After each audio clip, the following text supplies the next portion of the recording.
Over the last 30 to 40 years, we've been witnessing an absolutely unique phenomena. The People's Republic of China, whatever you think about it, and I'm not really here neither to condemn nor to endorse anything about it, but if you have eyes to see, you will see economic development achieving things nobody thought were possible. Nobody understood in those days what the Chinese were doing. And in those days, it was only the beginning, and you could be excused for not paying all that much attention. They were one of many very poor countries in the world who were trying to stop being poor countries in the world. Americans might have read the novel by Pearl Buck, The Good Earth. If you ever did read that book, we had to in high school. Well, you learned what the poverty was like. It was, for a suburban kid like me, it was hard to get my head around what that kind of poverty is like. In the last 30 to 40 years, the Chinese achieved a level of economic development that took several centuries in Western Europe. And it took a good century and a half, counting conservatively, here in the United States. We've never seen anything like it. What the Chinese did was to mobilize, borrow from the rest of the world, no question, but put all that together in a successful mix. If your measuring rod is economic growth, lifting people out of poverty, and let's remember, 1.4 billion people, 4 to 5 times the population of the United States. They were able to do it. Not only that, they now compete with the United States at the highest levels of technology. What we get from Intel or Apple, they have their equivalent. And in some cases, they're already ahead of us. I'll give you an example. 10 or 15 years ago, every major car-producing company in the world undertook a program to develop the electric car, the electric vehicle, to replace the fossil fuel burning oil and gas vehicle. And we have many examples of that being produced. However, one example outranks everybody else. The electric cars of China are better and cheaper than anybody else's. They won the competition. That happens all the time. Other companies in other countries at other times won equivalent competitions. The response of the United States has been to impose a tariff to make the better, cheaper electric car from China unaffordable. The current rate of tariff applied by the Biden government is 100%. So, for example, if the electric car from China costs you $30,000 that have to be sent to China to pay for the car, you've got to give them to the car dealer $30,000 to pay off the Chinese, and another $30,000, 100%, goes to Uncle Sam, so that the cost to an American would be $60,000 for that $30,000 car. Okay? There are no electric cars from China on the road in the United States. A quarter of the electric cars on the road in Europe are the Chinese cars. The greatest producer, the most successful, the most rapidly growing car company in the world, most Americans have never heard of. It has 3 initials, B as in boy, Y, and D as in dog, BYD Corporation. The response of the United States is to freeze them out. This is self-defeating and, to be an economist for a moment, stupid. Why? Everywhere else in the world, as the transition to electric vehicles is underway, every competitor of the United States across all industries will be able to buy the best car at $30,000 with which to compete with the American company, whereas the American company is going to have to pay more than $30,000 for the non-tariff equivalent, which will cost you $40,000 to $50,000 for an inferior vehicle. When I went to school and they taught me economics, this is somewhere between self-defeating and stupid, and a little bit of both. When I got my PhD in economics at Yale years ago, my classmate was a woman. I remember her because she was unusual. Her name was Janet Yellen. Okay, she's now the Secretary of the Treasury in the United States government. I know that she knows it's self-defeating. She knows it's stupid. She's out there advocating it because that's the position of the government. The United States is losing the competition with China. This is a self-defeating behavior, typically of somebody who's desperate. instead of outcompeting the Chinese, coming up with a plan to try at least to do that, you are, lifting up the barriers. They tell themselves in Washington that they're isolating the Chinese. They're not. They're isolating themselves. The rest of the world looking at the United States, and they see an empire going down, and they get the pleasure that comes from that. And we ought to wake up as a nation and figure this out. Every part of the poor world, and the poor world is the vast majority of Asia, Africa, Latin America, for sure, plus large parts of North America and Europe too. They all wanted 40 years ago to do something, but the Chinese actually did it. That's the question that has to be asked. Did they build on what went before? Absolutely. Absolutely they did. The Chinese, for example, and this is misrepresented in the West, again, for defensive reasons, people say the Chinese built on the West's technology. That's true. Of course that's true. But the Chinese didn't do that in any mysterious way. 25 years ago, they made a decision that they would say to the developed world whom they hoped to imitate, the United States, Western Europe, Japan, and so on. We will give you a deal. We understand you're capitalists. We understand that profit is the bottom line, blah, blah, blah. And here's what we're going to give you. Two things. Number one, an educated, disciplined, incredibly cheap labor force. And number two, the biggest growing market in the world. In a business school, we tell budding young entrepreneurs, if you want to know where to go and focus your energy,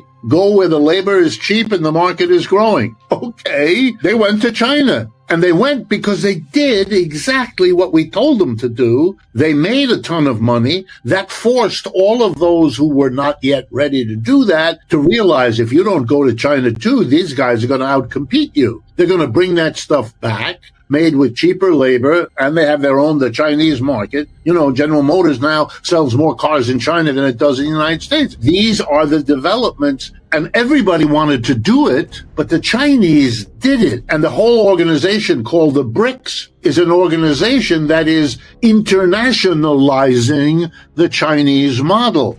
And that, too, ought to worry the United States a great deal more than it currently does. The 20th century bequeaths to us, let's call it the Anglo-American, mostly private economic system, private enterprise, private capitalist, profiting, all of that, and bequeaths us the Soviet Union. The attempt as an alternative to build it with government-owned and operated enterprises, at least in the industrial sector, not so much in agriculture, but there too, let's call them, for lack of better, a polar opposite. Then it's not surprising, given how human beings work, that along would come a group of people who have something they don't like about the first one and something they don't like about the second one. And so they conceive the idea, would we get from a hybrid something that would capture the best of the one, the best of the other, and get rid of, discard the parts of both of them that we don't like? You could, I think, make a very good case that that's what Mao Zedong, the Chinese Communist Party, that's what they are. People forget, but they shouldn't, that in the 1960s, Soviet Union and their proteges in China came to war with one another. They did not agree on things that would make them shoot at each other's people and hurt each other. I mean, the divisions were very profound. So no one should be surprised that the Chinese made the decision to welcome foreign enterprise. Bring us your technology because you are ahead of us in a dozen ways, which they said. If you read Chinese journals, they've been full of that for years. Much of what those Chinese journals did was to take from the United States and try to figure out how to do the same thing a little bit better. But 90% of what they did was learn from the United States, and they paid for that in all the ways they normally. Nobody stole the that's childish. Nobody put a gun to the heads of the American companies that went over and made the deal. We will give you our technology. We will show it to you. We'll teach it to you. You got to give us the labor. You got to give us access to the market. We're getting profit out of it. You're getting technology. That was the deal. That was a deal on the table, crystal clear. To represent it now is really cheating. It's like my saying, I'm going to give you $5. You give me your shirt. And we make the exchange. You have my $5. I got your shirt. And then I start screaming, he stole my shirt. No, stop. You didn't steal my shirt. We had a deal. You may have changed your mind. You may regret it. That's another matter. But nobody stole anything from you. And the Chinese, they resent that because for them, that's the 100 years of humiliation again. Because what they hear is the subtext. You're too stupid. You're too backward. You're too Chinese to figure these things out. And so you must have stolen. You couldn't have done it without, we are the center. And I know where it comes from. For a good long while, the United States was the center of innovation, was the great breakthrough technology. Silicon Valley deserves part of the reputation it has. I get that. But so do the achievements on the basis of that. And if you're honest about Silicon Valley, you'll know that a lot of what they did there was also borrowing things that had been developed elsewhere in the world, as it has always been. If you have a society that arises on the decay of another one of the things that often happens is a kind of, for lack of a better term, chauvinism. That is, the winner in the game rewrites the history. And in that history, their own people, their own communities are the dynamic, are the breakthrough, are the, and the achievements of others are second rate or they're downplayed. And then it's not a big step until they're forgotten altogether. For me, the example is baseball. When I was young, I was in love with American baseball. And I was in love with a sport that I understood was white. And I remember occurring to me, why are there no black people in the baseball? And the answer was, they don't do that, or they can't do that. I was around early enough that I remember the importance of Jackie Robinson as the breakthrough black player. Nowadays, we understand that black people, to be as mild about it as I can, are very good at sports and are very important in our professional sports, like overwhelmingly so. And that they were, now you get the idea, they were not out of the game because of their athletic skills. There were other reasons. And the same thing I think applies here. If your economy is based in a certain way of making decisions, then your civilization rises and falls on that basis. The collapse of the Chinese empires of the past were that they were built on, to use the language of economics, a feudal class structure, a class structure of lords and serfs, like what we had in Europe, in the 1,000 years between the end of Rome and the Renaissance, or however you want to date it, it doesn't matter. But that system, which enabled European feudal society to achieve remarkable things, also was the seeds of their own downfall. And why do I say that? Because it's directly applicable to what's the China story. China wants to cash in on all the achievements of private capitalism, which are significant. Modern industrialization, all of that. But they are also aware, partly because of their ideology, that what can carry you forward can also drag you down. And you've got to be careful to understand that possibility, to be alert for it, and not to miss it when it comes. And here's how it aims to the United States and China.